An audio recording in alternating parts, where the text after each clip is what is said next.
Okay.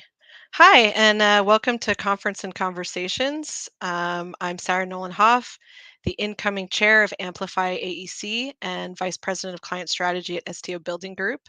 And joining me is Kelly Tsao, a senior UX designer at Q2. She will be closing out our conference on the main stage on Friday, August 11th. Her session, Futures Thinking in an Uncertain World, a lightweight method for strategic foresight. We are very excited to have you, Kelly, and really are very excited for the perspective that you bring, to our industry and I guess predicting the future for us. um, so I guess if you want to tell me a little bit about your session, just kind of share what you think you're going to teach us all. Yeah, well, it's so nice to be here, Sarah. Thank you for inviting me to the conference and to this LinkedIn Live presentation. And I actually wanted to let you all know that this is not going to be about tarot cards or a crystal ball at all. Instead, this is very much going to be a research-based, almost a little bit academic way of approaching the future. So, to tell you a little bit more about myself and sort of the outside perspectives I'm bringing into this industry, I'm actually a designer by trade and training, but I've always had just a very broad variety of interests, which I think is great for fueling my creativity.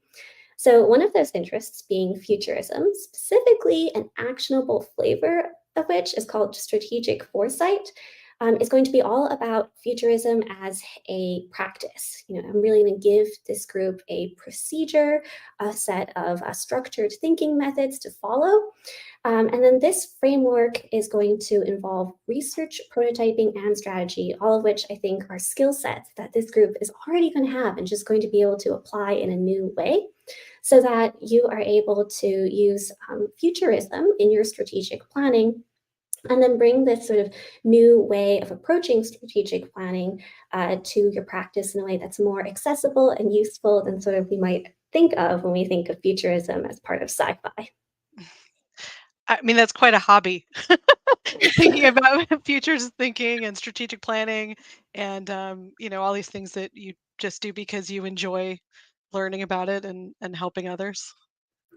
Well, I actually used to be in consulting before I moved into the financial technology industry that I'm in today. So, as part of consulting, it was very much about helping clients from a variety of industries think about where they are today. Then, in something called a current state or future state service blueprint, we would help them work through these visioning workshops, these strategy workshops for how to get to where they wanted to be, maybe 3 to 5 years down the road. Cool. So our conference, as you know, is called Amplify AEC. So how do you think throughout your career you've been able to amplify, your own voice and leadership style? Yeah. So from being here, and in addition with some of my teaching experience at MICA, the Maryland Institute College of Art, for example, I think I really try to amplify others' voices and just raise the level of design and marketing skill sets in general through teaching. So through education, I believe I can amplify my impact because if I'm even able to impart 10% of a skill, then that helps others go out in the world and be 10% better.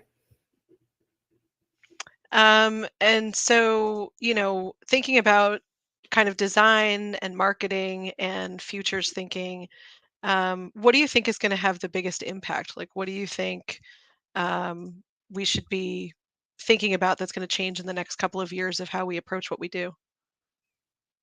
Yeah.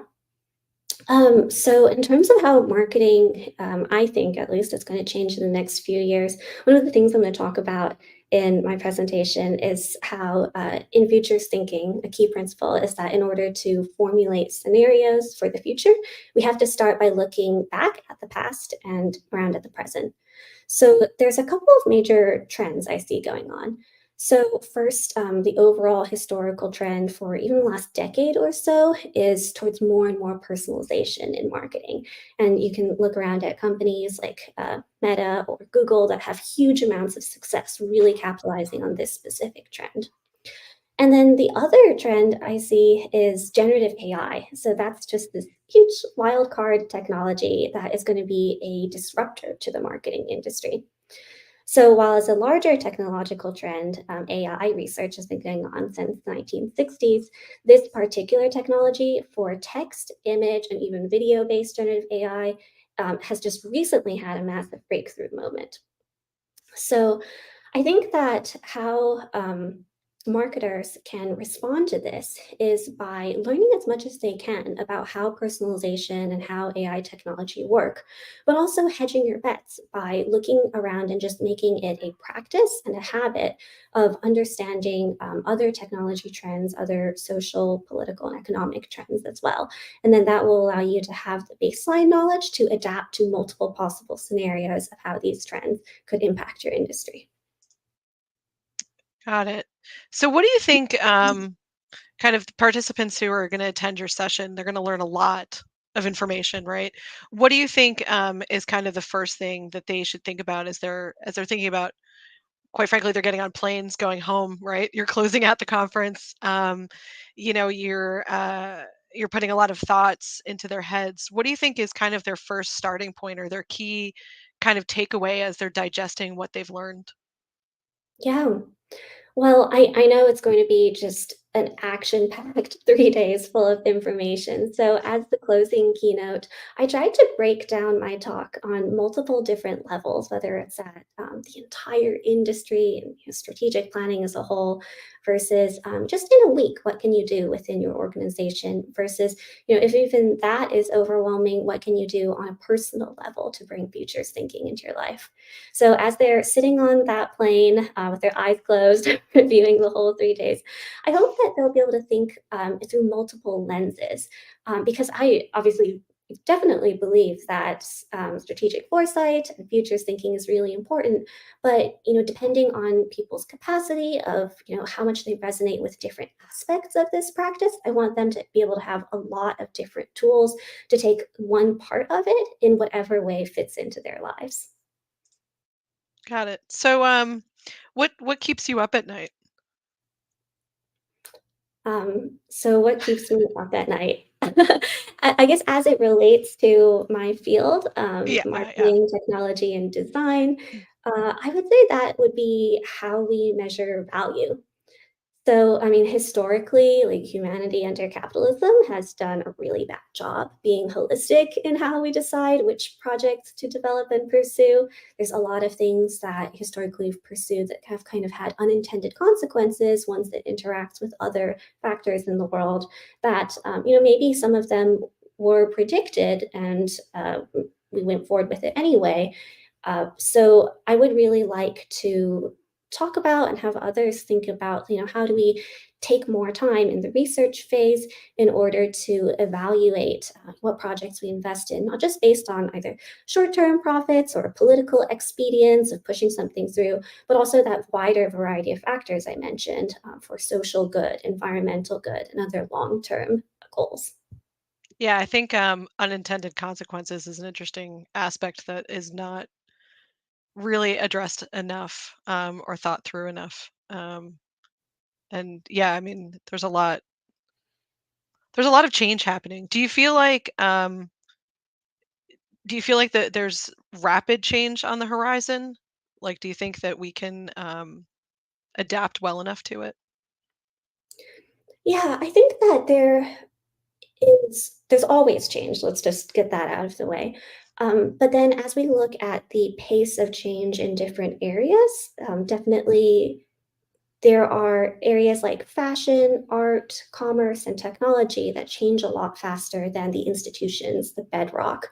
And especially for this industry, the way that architecture and cities are planned and built that do change more slowly. So I think we need to take some perspective about those different rates of change and understand how these fast changing areas like AI and personalization technology that I've been talking about will then interact with those areas that have slower rates of change. And I hope that that will also reduce some of the anxiety over how fast the news cycle, which likes to keep up with the very latest thing, is reporting about change. So what words or any specific kind of words or values that you live by that you want to share? Yeah, I guess I can tell a little story here. So, when I was in college, I went to this leadership development seminar, and there was an activity where there were 50 words on a worksheet. They were all really good things like patience or fortitude or intelligence. And then I went through an activity at the seminar where you had to cross out words until all that's left is the core of your belief system. So, my three values to live by are authenticity, kindness, and excellence.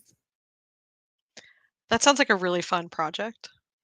Yeah, it was a great activity, and, very heart-wrenching because you had to let go of things that are not your Right. core. Yeah. Yeah, that is actually fascinating to think to distill it down like that. Um, but I mean, those are good values to have. um, so I guess, I mean, what are you looking forward to? Like, you're going to join us in Austin. You get to be there for the entire conference. Before you speak, you'll get to learn a lot about our industry and all that kind of stuff. What are you looking forward to most about joining us? Yeah, I think it'll be really fascinating for me to learn more about this industry and talk to so many marketers that are really aware of cutting edge things in areas that I might not be aware of.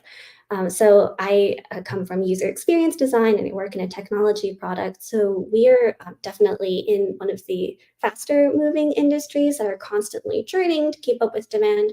And then also, I'm interested in learning from marketers' point of view as a customer because as part of technology, it's definitely focused on providing opportunities for marketing content. So I'm really curious to learn what marketers want, what they need, what they're thinking about in terms of their needs from technology.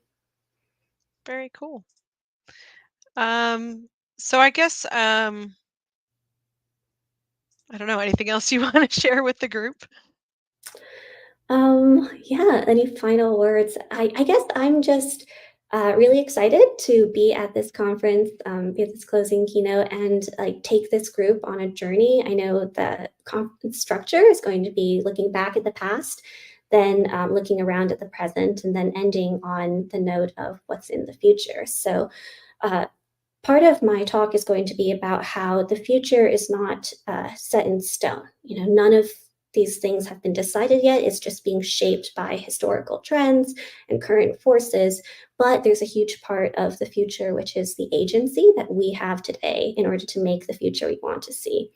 So I hope that with this look back at the past and present, this group will know what we're working with, but then also feel a sense of empowerment by the end of my talk, that they too can affect the future. And, as a group of 850 plus people, I think that there's going to be a lot of power in that room to make the future that we want to see. It's interesting. I was just thinking about earlier when we were chatting about scenario planning, and then you just giving the example of the work that you did to kind of distill down your own values and things that you live by. Um, that's I think key to resiliency and planning for firms, right? Like companies need to kind of do that same exercise to say, at the end of the day, what are our true values? And regardless of what scenario we come across, how do we stay true to that North Star, right? Yeah, I think there's a really I want to say like appealing tension there because you have to know your mission, your purpose, who are you serving, and at the same time keep an eye out across a very broad spectrum of strategies to get there in order to, as you said, be resilient and accommodate multiple possible futures, multiple possible sudden events or wild cards, such as the pandemic, for one, that can affect the future that you're dealing with. Got it. Um, I mean, thank you so much for taking the time to do this conference and conversations with us. For anybody who's listening who may still be on the fence as to whether or not to join us in Austin, you should. It's going to be an amazing conference, and Kelly's going to wrap it up on a very, very high note that I'm really looking forward to. And as we've said in other conversations, there will be barbecue at this. So Definitely be sure to Thank join you. us in Texas for barbecue.